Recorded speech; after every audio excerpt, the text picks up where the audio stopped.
Probably the first inspiration from the Hunger Games came from the Greek myth of Theseus and the Minotaur. When I was a child, I was a fanatic about Greek mythology, and this was one of my favorite myths.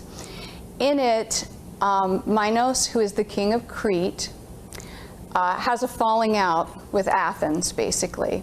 And Crete is a far more powerful country. Every year, in part of the punishment, Athens has to send 7 youths and 7 maidens to Crete, where they are thrown into the labyrinth to be devoured by a monster called the Minotaur. And even when I was a little kid, this just stunned me because it was so cruel. It was the cruelest thing that he could think to do to the people of Athens. It's worse than killing them. He's killing their children. And then, in keeping with the classical background, I decided that the nature of the Hunger Games would be very much based on Roman gladiator games.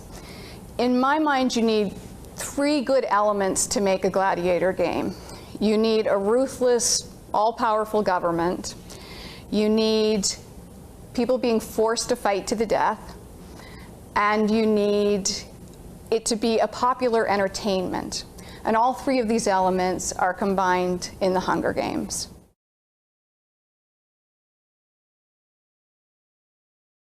There's another level to the Hunger Games which is much more contemporary, and that deals with our sort of fascination now with reality television.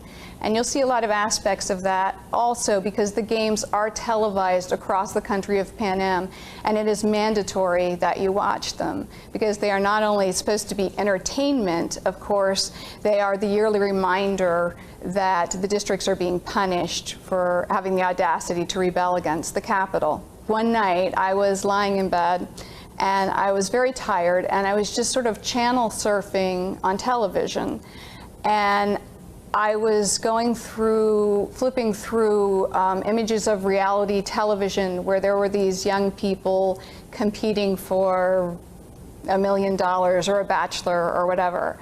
And then I was flipping and I was seeing footage from the Iraq War. And these 2 things began to sort of fuse together in a very unsettling way. And that is when I think was the moment where I got the idea for Katniss's story.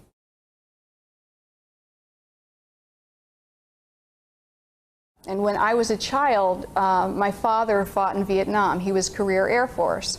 And I can remember being very young, and my mother tried really hard to protect us, but occasionally, after afternoon cartoons or whatever was on, the TV would continue going on and the nightly news would come on, and I would see footage from the war zone.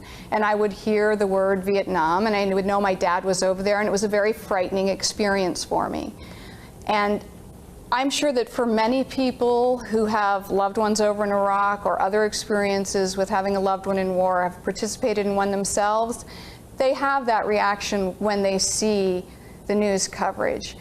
But I get concerned that maybe a lot of people don't. We're so bombarded with imagery, and I worry that we're all getting a little desensitized to it. There's just too much of our lives that we're putting on television. And I think it's fine if you get desensitized to a sitcom or something like that. But when you're watching real footage, actual tragedy unfolding before you, that's different. It is real life, and it isn't going to go away when the commercial break comes on.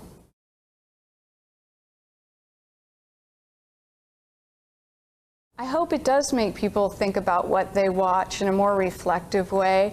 There are a lot of themes that run throughout the book, and different people who have read it so far seem to attach to different ones. And for some, it's like the idea of the violence in the reality TV and that sort of being desensitized to it. Other people seem to be very affected by the themes of hunger and food as a power tool that run throughout it. You know, other people seem to hone right in on the romance. Of all the things I've ever written, I don't think I've ever had a book or a television project that so much of the experience was dependent on the reader's own experience. And that's been really fun to hear the feedback on.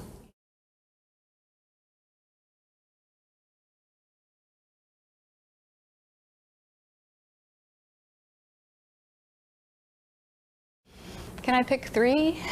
Okay, probably my three favorite movies are The Third Man, Shadow of a Doubt, which is a Hitchcock movie, also starring that amazing Joseph Cotten and Teresa Wright, and A Bridge Over the River Kwai, which is directed by David Lean, which is, I think, one of the best war pictures ever made.